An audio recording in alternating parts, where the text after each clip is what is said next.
Assalamualaikum warahmatullahi wabarakatuh. Berjumpa lagi dengan saya Ibnu.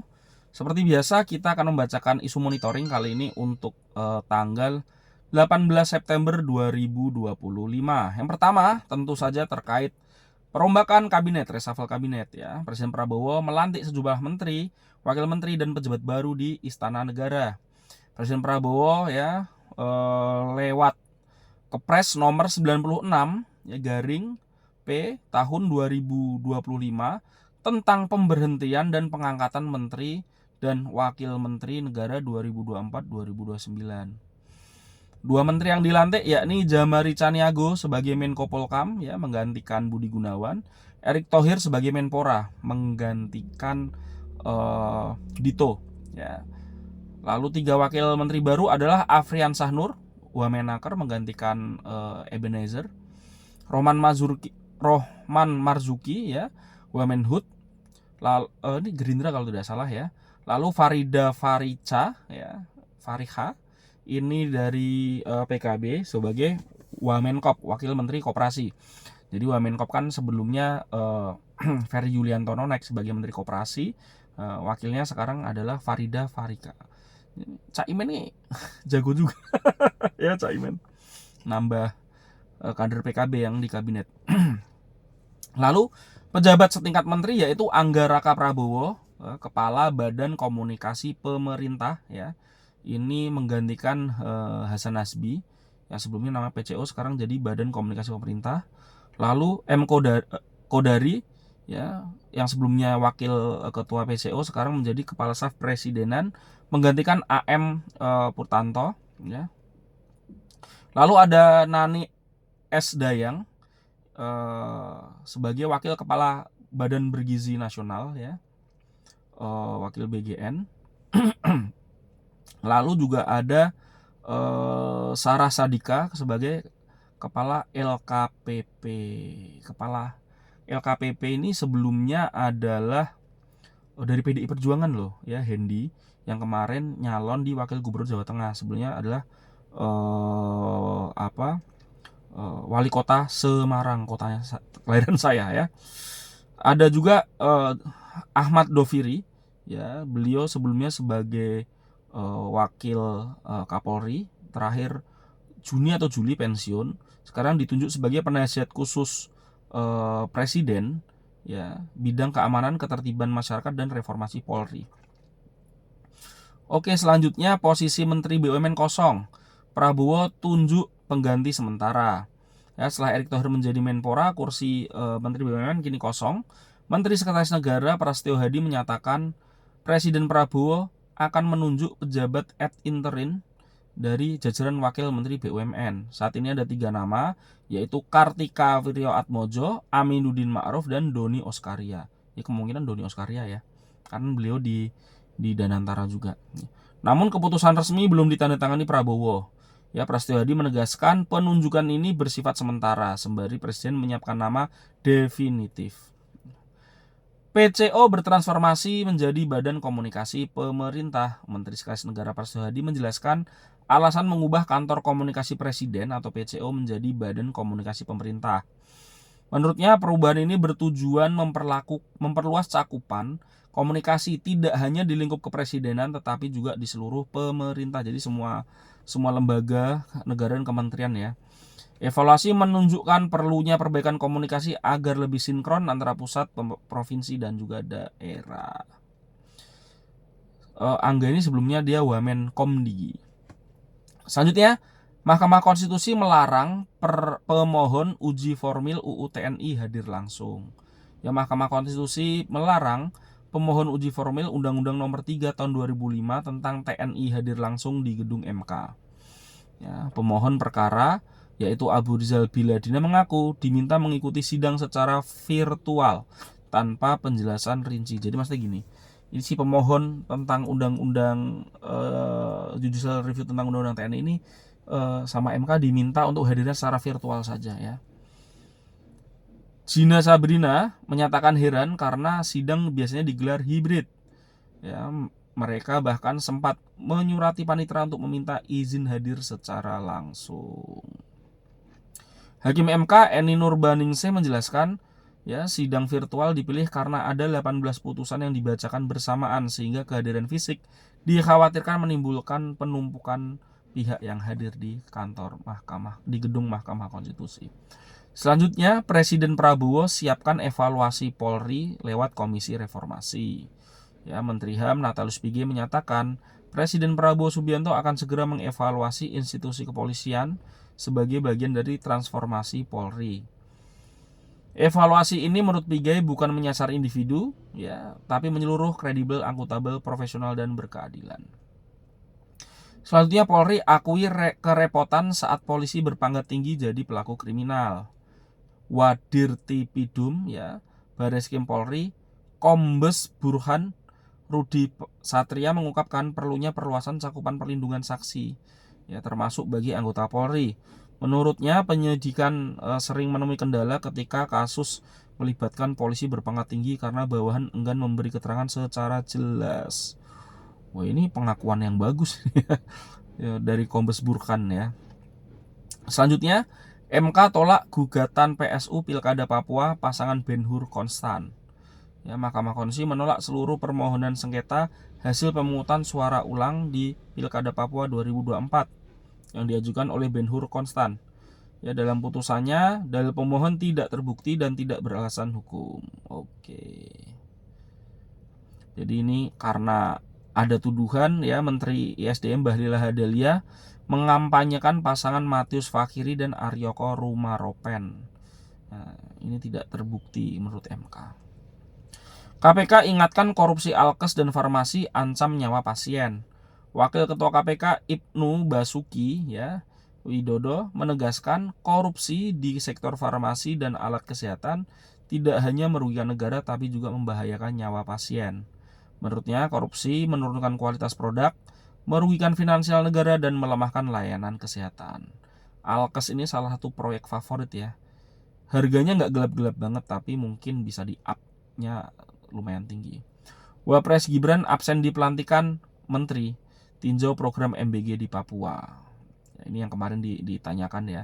Jadi sedang ada MBG di Papua Gibran. Sekali lagi Gibran tidak hadir di acara penting istana. Prabowo tegaskan tak bentuk TGPF demo Agustus. Presiden RI Prabowo Subianto dipastikan tidak akan membentuk TGPF atau tim gabungan pencari fakta terkait kerusuhan untuk demonstrasi Agustus kemarin. Hal ini disampaikan oleh Menko Hukum HAM Imigrasi dan Pemasyarakatan Yusril Iza Mahendra. Alasannya, Komnas HAM bersama 5 lembaga lainnya telah lebih dulu mencari tim pencari fakta. Selanjutnya, berita DPR RI, Komisi 2 usulkan revisi UU Pemilu dan Pilkada masuk Prolegnas 2026. Komisi 2 DPR RI mengusulkan sejumlah RUU prioritas masuk dalam Prolegnas 2026 saat rapat balik kemarin. Wakil Ketua Komisi 2 Arya Bima menyebut revisi Undang-Undang Nomor 7 2017 tentang Pemilu menjadi prioritas utama untuk menjawab harapan publik. Kemarin sempat viral, ya, rame saat Arya Bima, ya, fraksi PDIP yang juga wakil ketua komisi itu, ya, ada perdebatan lah dengan Ahmad Doli Kurnia, ya, yang memimpin rapat dari Balik, ya. Jadi Doli menyampaikan tentang kemampuan legislasi DPR dalam menyelesaikan undang-undang segala macam.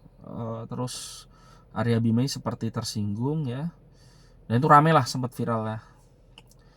Oke, kita lanjut, ya. Andreas Hugo desak negara segera temukan 3 demonstran yang hilang.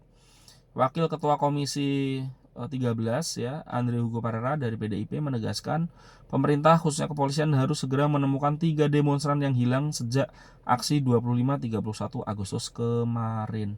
Ini sudah berseliweran dan viral di media sosial, ya. 3 orang yang sampai saat ini belum bisa ditemukan. Perwakilan ojol diterima DPR sampaikan 7 tuntutan, ya.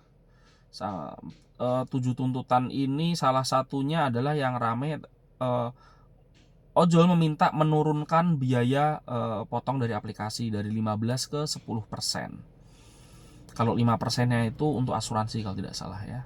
Berita DPD, ya, ini Komeng, ya. Jabar kerap disalahkan soal banjir Jakarta. Anggota DPD Alfian Syah Komeng mengeluhkan Jawa Barat sering disalahkan oleh DKI saat Jakarta mengalami banjir. Dalam rapat Komite 2 dengan Kementerian Kehutanan di Senayan, ia menilai masalah banjir justru banyak dipicu kondisi di Jakarta itu sendiri, seperti hilangnya kawasan hutan kota, ya, yang lalu juga kita lihat Komeng menyoroti makin hilangnya hutan adat di Jawa Barat. Ya, ia meminta perlindungan Kemenhut agar hutan dan satwa tetap terjaga. Selanjutnya untuk isu ekonomi, Indonesia Uni Eropa teken ya IEU CEPA 80% produk bebas tarif ya. IEU CEPA ini singkatan Indonesia European Union Comprehensive Economic Partnership Agreement. Ya, ini ditandatangani nanti di 23 September 2025. Kesepakatan ini memungkinkan ya 80% produk Indonesia masuk ke Eropa dengan tarif 0%. Begitu pula sebaliknya. Erlangga optimis perdagangan Indonesia Uni Eropa bisa naik 2,5 kali lipat dari 30 miliar dolar menjadi 60 miliar dolar dalam 5 tahun ke depan. Selanjutnya BI optimis pertumbuhan ekonomi 2025 capai di atas 5%. Ya. BI dari Gubernur BI ya menyebut konsumsi rumah tangga masih lemah akibat turunnya ekspektasi konsumsi, terutama kelompok menengah bawah, serta keterbatasan lapangan kerja. Ya, kawasan ekonomi khusus diharapkan bisa salah satunya untuk mendorong lahirnya munculnya lapangan kerja baru. Harga emas Antam cetak rekor baru 2,194 juta per gram. Waduh, ini kalau Antam ini memang harganya lebih mahal ya dibanding emas yang lain. Selanjutnya rupiah menguat tipis usai BI pangkas suku bunga ke 4,75%. Nilai tukar rupiah ditutup menguat tipis terhadap dolar Amerika pada Rabu kemarin. Jadi yang menguat tidak hanya rupiah tapi juga IHSG. Ya, kita tunggu saja apakah aksi dari Menteri Keuangan Purbaya ini berefek jangka lama ya. Kita lihat saja. Oke. Isu sosial, BNN kaji pelarangan vape atau vape ya, pertimbangkan adopsi kebijakan Singapura. Ini sebenarnya udah berita kemarin ya. Tetapi ini muncul lagi ya setelah BNN melakukan pendalaman termasuk uji laboratorium. Ya, ini disampaikan oleh BNN. Jadi kalau di Singapura tuh vape itu dilarang, dia disamakan dengan narkoba. Selanjutnya imbas efisiensi, Pamekasan urung tetapkan KLB campak meski kasus melonjak. Jadi di Pamekasan itu sudah ada banyak yang meninggal ya, anak-anak yang terkena campak. Ya semoga ini nggak diterus-teruskan ya. Semoga pemerintah bisa menurunkan bantuan ke daerah. Selanjutnya 9 siswa sekolah rakyat mengundurkan diri. Direktur Rehabilitasi Sosial Lanjut Usia Kemensos Suratna melaporkan 9 siswa sekolah rakyat 33 ya, sekolah rakyat menengah atas ya 33 Tangerang Selatan mengundurkan diri. Ya. Sebagian tanpa keterangan jelas. Dengan demikian jumlah siswa aktif kini 141 ya dari total 150 orang. Yang mundur ada 9 orang. Selanjutnya isu internasional, Asisi ya, Presiden Mesir sebut Israel musuh untuk pertama kalinya sejak 1979. Presiden Mesir Abdel Fattah Asisi untuk pertama kali menyebut Israel sebagai musuh sejak perjanjian damai ya 46 tahun yang lalu. Pernyataan itu disampaikan dalam pidatonya di Doha, Qatar dan dikonfirmasi Kepala Lembaga Informasi Negara Mesir, Dia Raswan. Ia menegaskan sejak kunjungan bersejarah Anwar Sadat ke Yerusalem pada 1977 dan perjanjian damai 1979, tidak ada presiden Mesir yang menggunakan istilah musuh. Ruswan menambahkan Mesir menganggap rencana pengusiran paksa warga Palestina dari Gaza sebagai garis merah. Jepang tunda pengakuan negara Palestina, AS disebut ikut mendesak. Jepang menyatakan belum akan mengakui negara Palestina dalam waktu dekat ya. Ini kemungkinan karena desakan dari Amerika. Ya, Sekretaris Kabinet Yoshimasa Hayashi menekankan kekhawatiran serius atas serangan darat Israel ke Gaza yang mengancam solusi dua negara. Selanjutnya gelombang panas 2025, 16.500 warga Eropa diduga tewas akibat perubahan iklim. Studi terbaru dari Imperial College London dan London School of Hygiene and Tropical Medicine memperkirakan sekitar 16.500 kematian di kota Eropa pada musim panas 2025. Ini terkait langsung dengan perubahan iklim akibat ulah manusia. Ngeri sekali ya. Jadi selama Juni Agustus 2025 ini Eropa mengalami kenaikan 2,2 derajat Celcius.